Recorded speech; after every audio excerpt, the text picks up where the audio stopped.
Michael, this is my favorite headline of the day. Scott Walker apparently is the pick of the Koch brothers, who Nick Confessore is a scoop off the record. Behind closed doors, they say they want him to be the candidate. How important is that?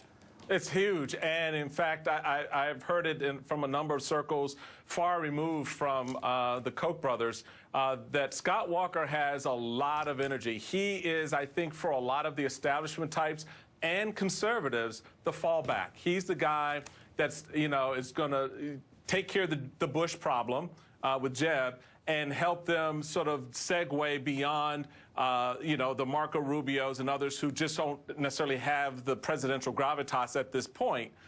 He's a sitting governor, and I've said this for a while, and you and I've talked about this. I think this race changes dynamically when the Republican governors get in it. You've seen the lob that Chris Christie is throwing in on Social Security. You're going to see these guys who are going to come from a space of governing that changes the way these candidates talk, and the donors and the political class like that.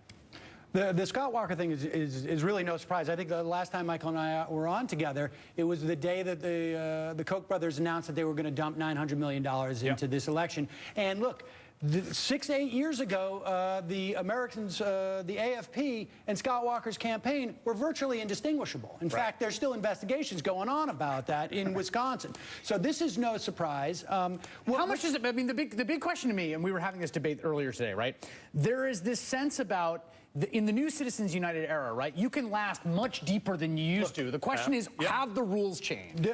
What you're seeing now is everybody's pairing up with their billionaires. When Chris Christie goes out in New Hampshire and he starts talking about cutting Social Security, he is talking to one person in America, and his name is Pete Peterson.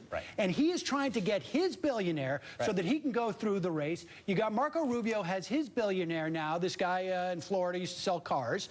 You've got Scott Walker's got his billionaire. Jeb Bush has got his minions. Who knows who gets Foster Freeze? I mean, this is... And Sam is right. They start with their billionaires because the billionaires fund. And it's sad that we're at this point that these folks are having the conversation first with people who are going to write checks rather than with the American people who are actually the ones who are going to vote them in. In Greek democratic theory, they always say, and I'll translate from the original Greek, start with your billionaire and work out. Oh, of course. That's the old... Sam Seder, Michael Steele, who are inarguably two of the greatest pundits in history. Thank you both.